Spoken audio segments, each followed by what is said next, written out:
My name's Tony Wongser. I live in Preston, Lancashire. Neil, our son, was born there. He was a Lancashire lad, very keen on the Lancashire history and everything else. My wife and I brought him up from birth in 1973 till our world changed totally. Neil was working in an office job and he felt a little lump on the top of his right thigh. Unusually, for a 30-year-old lad, he actually went to his GP. Lads tend not to do that, but it was annoying him. So the result was a biopsy, and we went to see a specialist. And I recall vividly, Neil had no landline. He had a mobile phone number, but he'd given the hospital our number. So they rang and said that you need to get your son here, and we think you ought to be there as well. I guess that was the start of my understanding that communication was going to be a problem, because you can imagine as parents all the things that went through our mind. We picked him up from work, we took him to the hospital where we were told that he had a sarcoma. We had no idea what sarcoma was, except that anything medical that ends in an A tends to be bad news. And my wife and I, we were born in the 40s with children of the 50s and 60s, cancer, the big C. It was a death sentence, and we assumed that this was too. In actual fact, it was operated at Manchester Royal Hospital, and the surgeon there very kindly said, "We've got it all, there's no problem, we'll just give him radiotherapy to mop up any aberrant cells that are floating around the system." And then he said, "But there is a danger of secondaries." Well, we didn't hear that. The only bit of the news, this was the start of a whole series of things where we heard what we wanted to hear. What we wanted to hear was that the operation had been successful, which technically it was. What we didn't want to hear was that it might not be the end. To cut a long story short, over the next 5 years he had 2 more operations. He had radiotherapy, he had chemotherapy, and he kept telling us that everything was okay and the tumour was shrinking, because by now we had been told, and again we hadn't heard, that the danger was not actually the primaries, it was the secondaries, which occur behind the lung on the same side of the body that the primaries was first seen. We knew there were secondaries there behind his right lung. He kept telling us that everything was okay and the treatment was working. It wasn't. I don't know why he did that. I really believe that when you've had bad news, you can hold 2 things in your mind at the same time. I've reason to think that Neil knew there was a possibility that he was dying, and also that he believed he was going to survive. We found out after his death he'd taken out quite a sizable personal loan, which he used while he was well enough to go around to gigs, travel around Manchester. He loved the nightlife of Manchester, go and see his friends. I have a suspicion that he knew he wasn't going to have to repay it. It was repaid, but not by Neil, and Neil enjoyed it, and I'm quite proud of him for doing that. At the same time, the day he died, the very morning he died, he said to me that I'm going to beat the cancer. So I think it's quite possible to hold the 2 things in your mind, but I also know he was very protective of his mother, and she would have been devastated to be told that the treatment wasn't working. The tumour gradually grew. He got more and more ill. He ended up in hospital, which he absolutely hated. He loathed. It was almost a phobia. He spent too much time on cancer wards, and he didn't even like visiting people.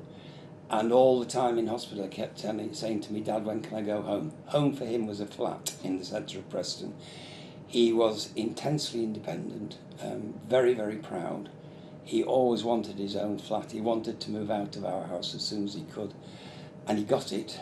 And he just wanted to go home. And because I didn't know any better, I just kept saying, as soon as you're able to look after yourself, because when he went into hospital, he was too ill to feed, to clean the place, or to do anything with the things that actually keep you alive. We were called into the hospital one Tuesday afternoon. I remember it vividly. We thought we would go and discuss his future treatment, and we were taken into a side room where there was his consultant, the ward sister, a Macmillan nurse, Neil, myself, my wife, and our daughter, Sam, who was very, very close to Neil. And the first thing that happened was the Macmillan nurse said to Neil, "What do you want?" And he said, "I just want to go home." And my heart sank, because I knew we couldn't actually look after him.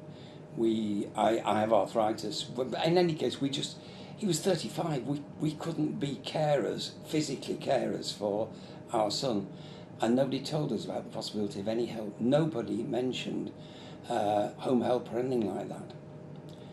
But the nurse said, I can't promise anything, but come back at 8:30 tomorrow morning. And it's taken me years to realise that during the next 16 hours, 15 of which were what the professionals call out of hours, she arranged everything. She got home help, she got mattress, special food, portable oxygen, everything he needed. So the following day, he went, the Wednesday, he went back to his flat. I stayed with him in the morning. The family tidied up the flat because A, he was a lad, and B, he'd not been very well, and he just needed a bit of tidying. I went with him in the ambulance, and we went on about the 10-minute journey to his flat in the centre of Preston. He was sort of slipping in and out of consciousness, but when we got to the flat, I said, Neil, you're home. And I watched his face change. I mean, he was so frustrated and angry at being in hospital, and suddenly that all went. The driver came round with a wheelchair and he refused it. He walked in. He walked into his front room, sat down, cross-legged. He watched 2 episodes of The Simpsons. He asked for a plate of chips and gravy, northern delicacy. The previous night, a friend of his had bought him a half bottle of whiskey, so he had a drink. I ought to mention that when the ward sister said, we can't discharge you tonight, she said, we'll put you in a side room, you can have a party. They broke all the hospital rules. Through Facebook, my daughter contacts all his friends. 30-odd people turned up at the hospital the previous night. Walked past the big notice saying only 2 visitors. Ignored the one saying don't sit on the bed. And he had a party. And, you know, there was cans of beer, there was cake, there were nibbles. And after an hour, it finished because he was tired.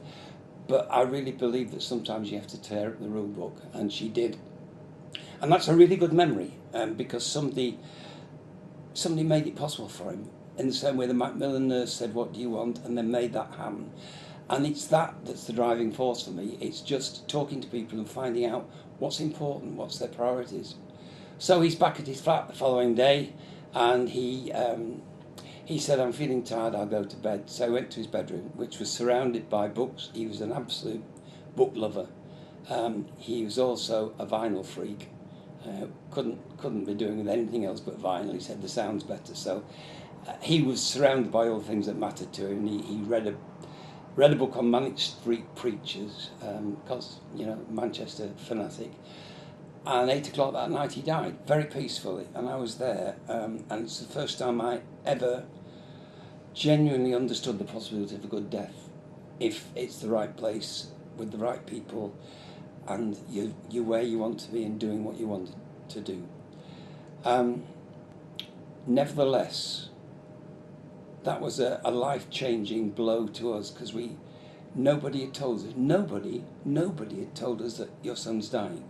There used to be now GP with whom I get on really well, who said it's not looking good. Now, looking back, I think he was gently trying to say, your son's dying. But what I heard was, we haven't found the cure yet. Of course we will, he's only 35, so we're bound to, but we haven't done yet. And I started to reflect at that stage, and I thought, there's been really bad communication, because the professionals couldn't handle it with us, and we couldn't handle it as parents, and nobody ever sat us down. We didn't have a family meeting to talk about Neil until right at the end. Early on, after the first operation, we said, Neil, it's all over, what do you want to do? And he said, I want to go to New York. So we took him to New York, and he had a great time. But we didn't discuss his case after that. And the last 6 months of his life, we were going all over the country trying to find cures that weren't there, because nobody had said there isn't a cure for this. We had cupboards full of herbal medicines that were going to stop the cancer, because nobody said this is not going to be stopped. So that's what started me off on trying to persuade professionals that we've got to improve communication.